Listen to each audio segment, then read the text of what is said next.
Blacks are far more likely to commit crimes than any other group associated. It's like 3 to 4 times more likely. It's not even close. So how is that? Well, I'm not here to debate numbers because I don't have the numbers. It's okay. When you get home, you can look at it.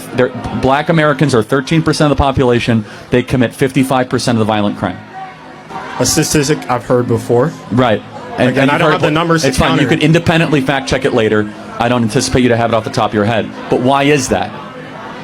My thing is this, I just don't get how black people get grouped in together with all crimes and shit like that. But you know, when other like people do it, it's like, oh, they were liberal, oh, they was LGBTQIA, oh, they were Jewish, like, they were white, like, they were white. Black Americans are about 13 to 14% of the population. Yes, about half of all prisoners are black. Exactly. So blacks commit more crimes than whites do. They commit more murders, they commit more arsons, they commit more kidnappings. For example, blacks are 13% of the population and they commit 58% of all the murders. Okay, let's talk about it. These are obviously racist claims, but I will respond to them as if Charlie Kirk were a reasonable person. Black Americans are about 13 to 14% of the population. Yes, about half of all prisoners are black. Wrong. Just 38% of America's prison population is black. That's according to the U.S. government. But it makes you wonder why Charlie feels the need to add an additional 12% to the black prison population. Could it be because his bigoted talking points only work if he exaggerates them? If Charlie were actually looking for the race that makes up half the prison population in the U.S.,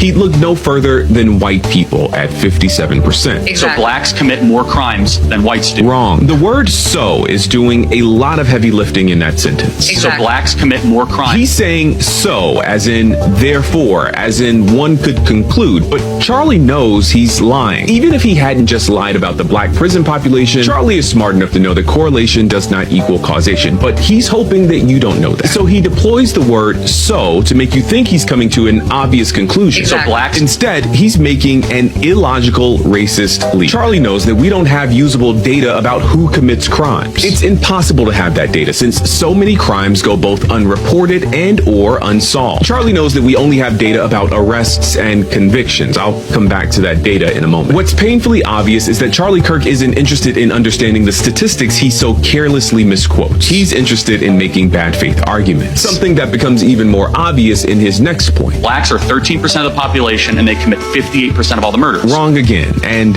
loud this time. If Charlie were interested in honesty, he would have mentioned the other 1350 statistic. Yes, black people are about 13% of the population, but make up 53% of all criminal exonerations. In fact, black people make up 55% of all murder exonerations specifically. Black people are more likely than any other group in this country to be convicted of crimes they did not commit. And then people like you have the nerve to parade these stats around as though they prove something. The reality is that you probably know these stats, but you leave them out on purpose because to bring that stat into this conversation would make some people think. And that's the last thing a person like you wants.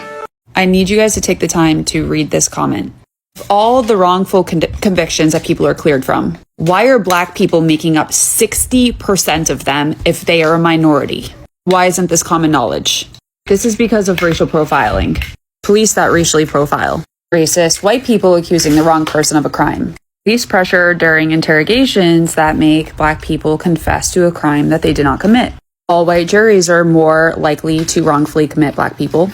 Black people are disproportionately affected by poverty, so they often need public defenders, which are underfunded. And then not to mention that black people convicted of the same crime as somebody else have to generally do longer sentences. Imagine being wrongfully accused of a crime, you do time, and then you do some extra time for the fact that you are black. Between the years of 1989 and 2022, the number of black people that made up the exonerations was actually 53%, so it's increasing. The amount of exonerations is increasing for black people up 7% more. Why is this happening? Racist motherfucker with dead ass say black people make up 13% of the population yet commit 60% of all the crime in America and feel like the smartest nigga in the room. You can't tell them niggas they not eating. And I know a lot of my people have seen this argument time and time again, and I know a lot of my people actually believe this argument to the point where they'll argue back and forth about why the statistic is the way that it is. Whole time they need to just shut it down right then and there. That 60% represents arrests and always has represented arrests, not convictions. and arrests reflect where police focus, not who commits crime. Science has proven time and time again that predominantly black neighborhoods are usually overly policed, and that's why that statistic looks the way that it does. Plus, the population percentage is wrong too. Black people make up around 15% of the population, not 13%. Plus, that statistic is not about all crime. It's about violent crime specifically. They ignore things like white-collar crime, tax fraud, etc. Those kinds of crimes are usually under-policed. Racists using statistics that were made accessible to the public in order to combat things like systemic racism to further push racism will forever be funny to me.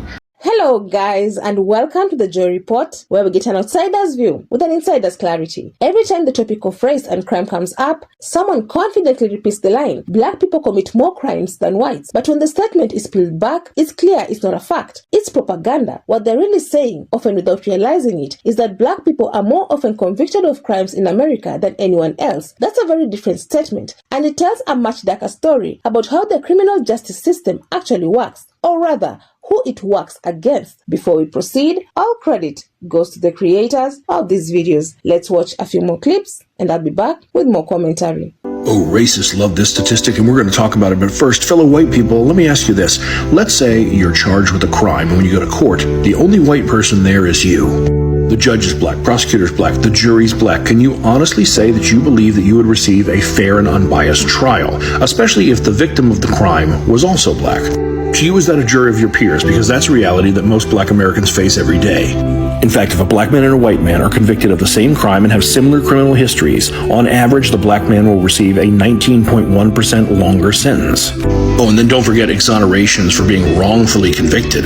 Because black people make up 50% of those for murder, 60% for sexual assault, and 55% for drug possession or sale. Well, and when they are exonerated, it on average takes longer for a black person to be released than a white person. So when you take that data and factor in that 52% represents arrests for violent crimes, not convictions, it seems to indicate that black people don't commit all those crimes, but our system sure likes to assume they do.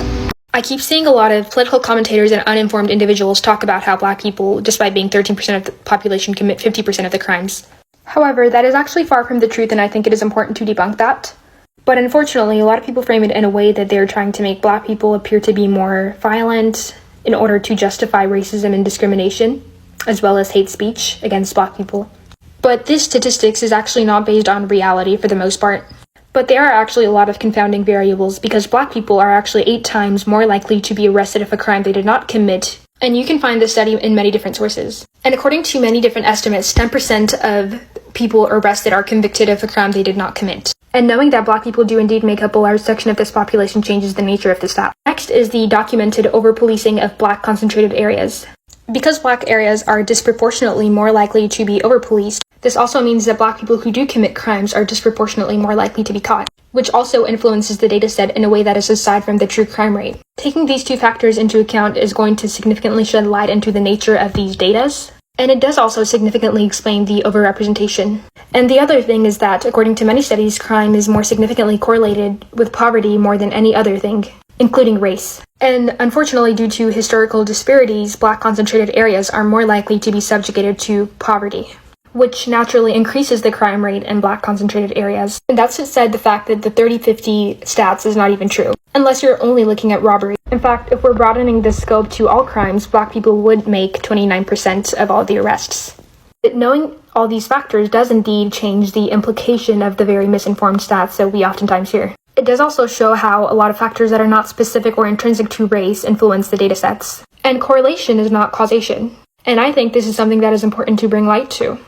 The numbers don't lie. Black people make up around 13% of the US population, yet they account for 60% of all wrongful convictions overturned every year. 60%. That means for every 10 people exonerated after being falsely imprisoned, 6 are black. That's not because black people commit more crimes. It's because the system is more eager and more efficient at convicting them, whether they're guilty or not. Think about what that says about the so-called justice system. It's not an instrument of fairness. It's a machine of selective prosecution, one that's fine-tuned to to investigate, charge, and convict African Americans far more aggressively than it does anyone else. When people point to arrest rates or conviction statistics as proof of higher criminality among black people, all they're really pointing to is proof of bias. Those numbers don't measure who's more criminal, they measure who's more targeted. And let's not forget, more than half of all violent crimes in America go unsolved. Half. So when people talk about black crime rates, what they're ignoring is that the majority of crimes, especially violent ones, never even result in an arrest. That means no conviction, no closure, and no justice. And statistically, the crimes that go unsolved are disproportionately ones committed against black victims. In contrast, cases involving white victims tend to get solved at much higher rates. So what does that really say? It says the system prioritizes white victims and white justice. If a white person is harmed, the system mobilizes. But if the victim is black, the agency evaporates. And if the suspect is black, suddenly the system becomes overzealous, bending every rule to secure a conviction, even when there's little to no evidence. That's why black people are not only more likely to be arrested and charged, but also more likely to be wrongfully convicted. From biased policing and racial profiling to unequal access to legal defense, the deck is stacked from the start. Prosecutors push harder for maximum sentences when the defendant is black. Juries are influenced by stereotypes. Judges hand down harsher punishments, and when appeals finally happen years later, the truth comes out. Evidence withheld, witnesses coerced, confessions forced, lives destroyed. Take the case of Marcellus Williams, for example, a black man whose conviction was riddled with inconsistencies and withheld evidence. Even with mounting proof of his innocence, he faced execution. His story isn't an exception, it's the rule. It's a reflection of a system that doesn't just fail black people,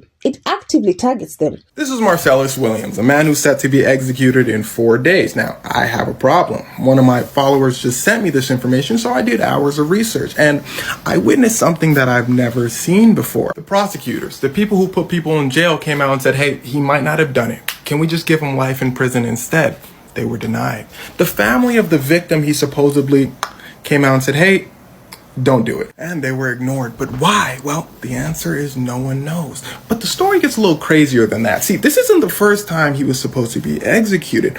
Back in 2015, in the last minute, the governor of Missouri, this was in Missouri, by the way, comes out and says, stop. They found new evidence. He really might not have done it. So the governor makes a special council of judges to do an investigation. They said, okay, well, he might not have done it. We're making you a report, governor. The governor says, great. But the governor resigns. A new governor comes in and he says, I don't want to see the report. You guys are all done. And he's going to be executed. So they went to the Supreme Court of Missouri. And the Supreme Court of Missouri said, let's just go through with it anyway. So the prosecutors came out and they did their own investigation and they said, wow, he really might not have done it. The trial was a mess, and I'm going to be frank here, racist. 11 white jurors and 1 black juror were selected in Missouri. A black juror was rejected because his hair was kind of messy and unkempt. He didn't look trustworthy. And most importantly, the DNA on the weapon did not match his. So the prosecutors go over to his team. They said, let's talk it out. What if we just give him a plea deal, life in prison, which would give everyone time to come together and figure everything out. But in what is being called a bizarre twist, a judge rejects it. He just says no. When someone claims black people commit more crimes, what they're really doing is parroting the language of a system built to criminalize blackness itself. It's propaganda designed to justify the over-policing, over-incarceration, and systemic violence against African Americans. It's not just ignorance, it's participation in a larger, ongoing campaign of racial oppression. Because if we're honest, no other demographic is punished more harshly or more often for the same acts as African Americans, and no other demographic has to fight as hard just to prove their innocence after being wrongfully convicted. The data on exonerations proves it. The data on sentencing proves it. The data on unsolved crimes proves it. America's so-called justice system is only efficient when the accused is black and conveniently blind when the perpetrator is white. In fact, it's not unreasonable to assume that many of those unsolved crimes, the 60% of violent cases that never get closure, involve white perpetrators. Crimes against black victims that were never seriously investigated. Crimes the system looked away from. So when someone says blacks commit more crimes, the more accurate truth is this. No one in America is punished more often or more severely for crime than a black person, and more often than not, they didn't even do it. This is why conversations about race and justice can't just focus on crime statistics. The numbers have to be understood in context. A context built on centuries of racial hierarchy, propaganda, and the deliberate criminalization of black existence. From slavery to Jim Crow to mass incarceration, the system was never designed to deliver justice equally. It was designed to control. So when people repeat those talking points about black crime, they're not just misinformed. They're helping sustain one of the most dangerous myths in American history. They're helping justify racial profiling, police brutality, and wrongful convictions. They're playing a role in a machine that systemically destroyed lives under the guise of law and order. And that's why this isn't just a matter of debate. It's a matter of human rights. The over-policing, wrongful convictions, and racial targeting of black people amount to a form of domestic ethnic cleansing, one that has operated under legal cover for generations. The data doesn't show a criminal population, it shows a persecuted one. So the next time someone says black people commit more crimes, the answer should be simple: no. Black people are accused more, convicted more, punished more, and exonerated more, because America's justice system was never built to protect them, it was built to control them. And until that truth is fully acknowledged, the numbers will keep repeating the same story, one of systemic bias, selective justice, and the ongoing criminalization of being black in America. You can literally choose any country in the world. And what you will notice is the place associated with the lowest amount of income is going to have the highest crime rates. Let's use Japan for an example. Their black population is less than 1%. In Japan, this is a place called Kamagaski. It has one of the highest crime rates there. It is also one of the poorest places in the entire country. It seems like these people are just a product of their environment. This is why I just find it so funny when a lot of people in America love to link black people to crimes when they are literally just the poorest people in the country. I'm not justifying the crimes that they do, man, but when you hungry and bills due, you gotta do what you need to do. So what do you all think? Do you think America still refuses to face the truth about its justice system? And how many more innocent people have to be exonerated before the system itself is put on trial? Let me know your thoughts down in the comment section. I would love to keep this discussion going. Otherwise, that's it from me. I also have another video specifically tailored for you. And if you enjoy such kind of content, please click up here and enjoy. Also, consider subscribing, liking and sharing, because it helps me grow my channel and helps YouTube recommend this video to a wider audience. But for now, thank you so much for watching. Until the next time, the Joy Report out.